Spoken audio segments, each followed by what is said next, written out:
اللہ رب العزت نے بعض اوقات کو بعض اوقات پر اور بعض دنوں کو بعض دنوں پر اور بعض مہینوں کو بعض مہینوں پر فضیلت بخشی ہے۔ ان میں بعض اوقات میں یعنی کہ گھڑیوں میں سب سے افضل گھڑی کائنات میں وہ ہے جس میں سرکار کی ولادت ہوئی ہے، اور دنوں میں سب سے افضل دن وہ ہے جو کہ جمعے کا دن ہے، اور مہینوں میں سب سے افضل مہینے وہ 4 حرمت والے ہیں جن کو رب نے قرآن کے اندر حرمت والا فرمایا ہے۔ یہ 4 مہینے سب سے افضل ہیں، اور سال کے اندر ان مہینوں میں پہلا نمبر محرم کے مہینے کا نمبر ہے۔ حضرت عمر بن الخطاب نے اس سال کی ابتدا کے لیے محرم کے مہینے کو پسند فرمایا تھا، تو محرم کے مہینے میں اس سال کی ابتدا فرمائی گئی۔ اللہ رب العزت نے حضرت عمر بن الخطاب پر کرم فرماتے ہوئے کہ انہوں نے اس سال کی ابتدا محرم سے فرمائی، اللہ رب العزت نے حضرت عمر بن الخطاب کو اس سال کی پہلی تاریخ میں شہادت عطا کر دی ہے۔ یہ حضرت عمر بن الخطاب اور یہ مہینہ محرم والا 4 مہینوں میں وہ مہینہ ہے کہ جس کو اللہ رب العزت نے حرمت والا بیان فرمایا ہے، اور حرمت والا وہ مہینہ کہ جس کا پھر ان 4 مہینوں میں بھی پہلا نمبر ہے، اور یہ وہ مہینہ ہے کہ جس کو اللہ رب العزت نے اپنا مہینہ فرمایا ہے۔ ویسے تو سارے مہینے اللہ کے ہیں، لیکن اللہ رب العزت نے اس کی طرف اضافت فرماتے ہوئے اس مہینے کو اپنے سے نسبت فرمائی ہے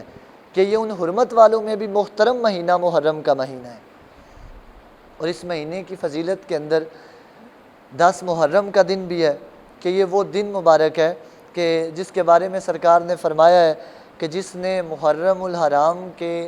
10ویں تاریخ کا یعنی کہ عاشورہ کا روزہ رکھا، اللہ رب العزت اس کے 1 سال کے پچھلے اور 1 سال کے اگلے گناہوں کو معاف کر دیتا ہے۔ میں نے کہا اتنا مبارک مہینہ ہے کہ جس کے 1 دن کے اندر اللہ بندوں کے 2 روزہ رکھنے کے توسل سے اللہ بندوں کے 2 سال کے گناہوں کو معاف کر دیتا ہے۔ یہ فضیلت ہے محرم کے مہینے کی۔ اور اس میں ایک بات یہ بھی ہے کہ محرم کا مہینہ وہ مہینہ ہے کہ رمضان المبارک کے بعد سرکار جان عالم کی بارگاہ میں عرض کیا گیا کہ سرکار رمضان کے بعد سب سے افضل روزہ کس مہینے کا ہے؟ تو سرکار نے فرمایا، نسائی شریف کے حدیث مبارکہ میں سرکار نے فرمایا کہ سب سے افضل روزہ رمضان کے بعد محرم کے مہینے کا ہے۔ تو اس کو یہ بھی فضیلت حاصل ہے کہ اس مہینے کا روزہ جو ہے وہ باقی تمام مہینوں کے روزوں سے یعنی کہ رمضان کے بعد باقی تمام مہینوں کے روزوں سے افضل ہے۔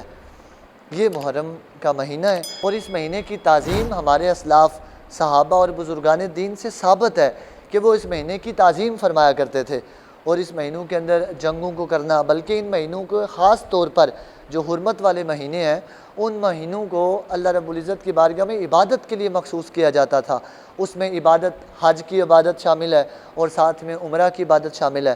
کہ ذی الحجہ کے مہینے میں حج کرنے کے بعد مسلمان اپنے گھروں کی طرف تشریف آوری فرماتے تھے، تو ہمارے بزرگ اس مہینے کی تعظیم کیا کرتے تھے۔ آج لوگوں کو بھی چاہیے کہ وہ اس مہینے کی تعظیم کریں،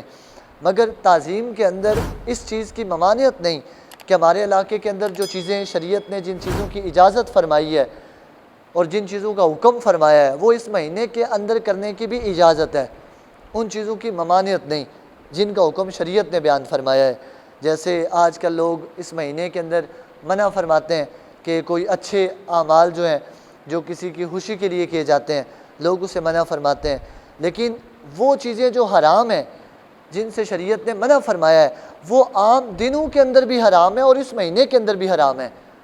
وہ باقی عام مہینوں کے اندر بھی حرام ہے اور اس مہینے کے اندر بھی حرام ہے،